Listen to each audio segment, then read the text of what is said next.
శ్రీ గురుభ్యో నమః. హరి ఓం. సర్వమంగళమాంగళ్యే శివే సర్వార్ధసాధికే శరణ్యే త్ర్యంబికే దేవి నారాయణి నమోస్తుతే. ధనమూలం ఇదం జగత్.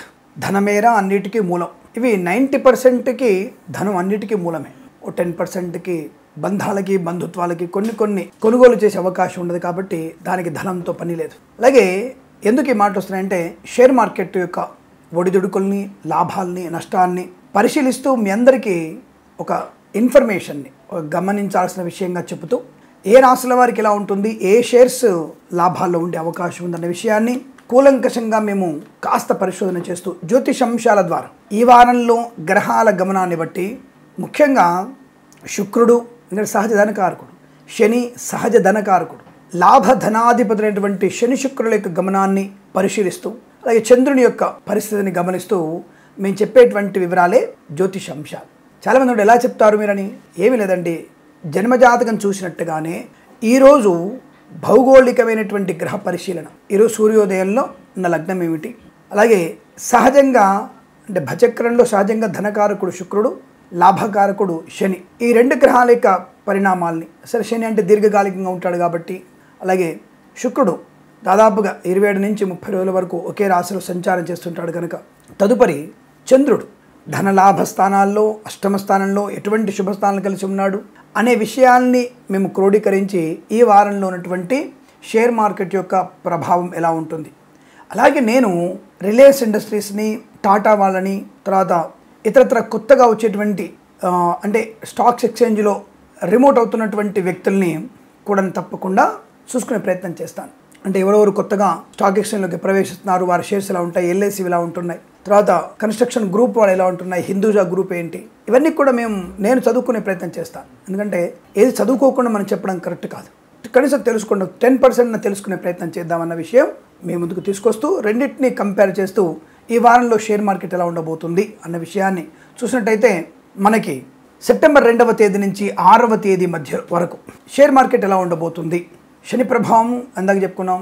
తప్పకుండా ఈ 2 నుంచి 6 తేదీల మధ్యలో షేర్ మార్కెట్ అద్భుతమైనటువంటి పోకడ కొనసాగుతుంది. అయితే మీకు 4వ తేదీ కాస్త స్తబ్దుతుగా ఉండే అవకాశం ఉంటుంది. కాబట్టి జాగ్రత్త. 4వ తేదీ కరెక్ట్గా మిడిల్లో, 4వ తేదీ ఒక్కరోజే మీరు జాగ్రత్తగా ఉండవలసిన అవసరంగా చెప్పబడుతోంది. అంటే అది ఆ రోజు మీకు ఒకేసారి కొన్ని షేర్స్ డౌన్ ఫాల్ అయ్యే అవకాశం, మరొకసారి ఈ రష్యా ఉక్రెయిన్ల యుద్ధ వాతావరణం, అలాగే ఇజ్రాయెల్ అలాగే పాలస్తీన్ యుద్ధ వాతావరణం ఒక్కసారి కొద్దిగా మనకి ఇబ్బంది కలిగించడం, అలాగే ఐరోపా నుంచి వచ్చేటువంటి ఆర్థిక విషయాల్లో కొద్దిగా ఇబ్బంది కలిగే సూచన ఉంది కనుక 4వ తేదీ మనకి కొద్దిగా నష్టాన్ని కలిగించబోతోంది. కాబట్టి దూకుడుగా ఉండేటువంటి షేర్ మార్కెట్లో పెట్టుబడి పెట్టే వాళ్ళు ఆ రోజు నిదానంగా ఉండండి అని చెప్పడం 4వ తేదీ వరకు. బట్ తప్పకుండా మనకి ఐటీ షేర్లు మరియు మోటార్ షేర్స్, ఇన్సూరెన్స్ సంబంధించిన షేర్స్లలో అభివృద్ధి పొందిన అవకాశం ఉంది. ఐబీఓ అంటే మనకి బ్యాంకింగ్ షేర్లలో మధ్యస్థమైనటువంటి వ్యవహారం కనబడుతోంది. అంటే పెద్దగా ఎదుగుదల లేకపోవచ్చు, అలా చెప్పి నష్టం వచ్చే అవకాశం లేదు. తాత్కాలిక ఉపశమనం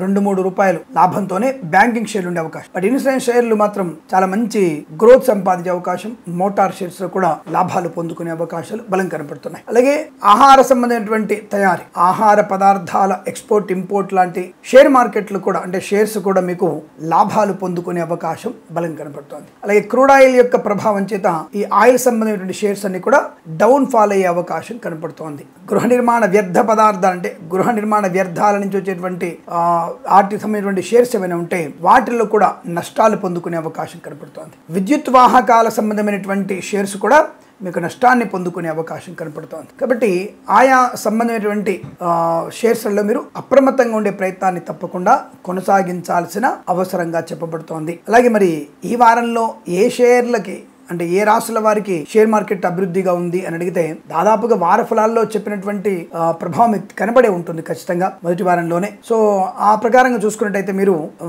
దాదాపుగా మేష, వృషభ, మిథున, కర్కాటక, సింహరాశి వాళ్ళకి మరియు ధనుసు, మకర రాశి వారికి అద్భుతమైనటువంటి ఆర్థిక ప్రయోజనాలు ఉండగలిగే అవకాశం ఉంది. సింపుల్, ఆ రాశి వాళ్ళకి ఏ రాశిలో ఏ వారికి బాగుంటుందో వారికి తప్పకుండా షేర్ మార్కెట్ లో బాగుంటుంది. అది వార ఫలితాలు కూడా చెప్తాను. యాజ్ యూజువల్ గా ఈ రాశుల వారికి అనుకూలవంతమైనటువంటి ఆర్థిక ప్రయోజనాలు ఉన్నాయి. అలాగే మీనరాశి వారికి ఏమాత్రం అనుకూలంగా లేదు. మీరు ఏ షేర్ ముట్టుకున్నా మీకు నష్టమే. ఏమండి కిరణ్ శర్మ గారు, మరి మీరు మూర్ఖంగా మాట్లాడుతున్నారా? ఏం అర్థం కాదు. అదే షేర్స్ అన్ని రాశుల వారికి లాభాన్ని కలిగించి, మీరు అన్నటువంటి గృహ సంబంధ లాభాలు కానీ, ఫుడ్ సంబంధించినటువంటి వ్యాపార లాభాలు కానీ, అలాగే మరి షేర్ మార్కెట్లో ఇన్ఫర్మేటిక్ అంటే ఐటీ షేర్స్ కానివ్వండి లాభాలు పొందుకునే అవకాశం ఉంటారు.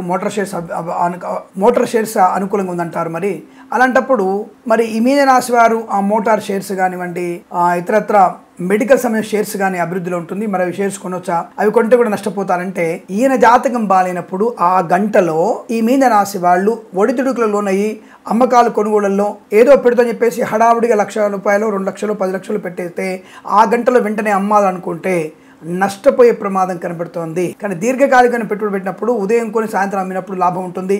ఈయన కొన్నప్పుడు రేట్ ఎక్కువ ఉంటుంది, అమ్మినప్పుడు రేటు పడిపోతుంది. అది మీనరాశి వారి ప్రభావం. కాబట్టి మీనరాశి వారు షేర్ మార్కెట్లో పాలు పంచుకుంటున్నాను లేదు. ఆయనకి మంచి షేర్స్ కొనే టైంలో డౌన్ఫాల్ అయ్యేసరికి నేను అప్పుడే అనుకున్నాను, ఏమన్నా మాట నమ్మేసి వీళ్ళు డౌన్ఫాల్ షేర్స్ కొంటున్నారు, అది మళ్ళీ డెవలప్ అని చెప్పేసి డెవలప్ అవ్వబోయేటువంటి షేర్స్ని కొనకుండా కూర్చుంటాడు. దానివల్ల నష్టపోయే ప్రమాదం. ఇలా మేము పరిశోధన చేస్తూ మీనరాశి వారు ఎట్టి పరిస్థితుల్లో షేర్ మార్కెట్లోకి ఈ వారంలో ప్రవేశించకపోవడం మంచిదని చెప్పబడింది. ఇక మిగతా రాశుల వారికి యావరేజ్ ఫలితాలు, పెద్దగా లాభం వచ్చే అవకాశం లేదు, నష్టం వచ్చే అవకాశం లేదు. కానీ వీళ్ళు ఏం చేస్తారంటే ఈయన చెప్పినటువంటి 10 షేర్ డబ్బు పెట్టుబడి పెడతారు. దానివల్ల వచ్చిన దాంట్లో ₹50 వస్తే పోయే బట్టల్లో కూడా ₹40 ఉంటాయి. ఇక్కడ వచ్చింది ₹10 లాభం. కనుక వారు మధ్యస్థమైనటువంటి ప్రతిఫలాన్ని పొందుకునే అవకాశం ఉంటుంది. అది వారికి మానసిక స్థితి. జాతకం అనేది వారు చేస్తున్న పనిలోకి వెళ్ళిన తర్వాత జాతకంలో ఏం లేదు, మన టాలెంట్ అని చెప్పేసి వాళ్ళు ఉత్సాహంగా వెళ్తూ ఉంటారు. ప్రారంభమే జాతక పరిశీలన, నష్టపోయిన తర్వాత మళ్ళీ జాతకాన్ని ఓపెన్ చేసుకుని అయ్యో నష్టం వస్తుందని చెప్పారు కదా మనకి అనుకుంటారు. కాబట్టి మీన రాశి వారు పెట్టుబడి పెట్టకండి. మిగతా రాశుల వారు యావరేజ్ ఉండండి.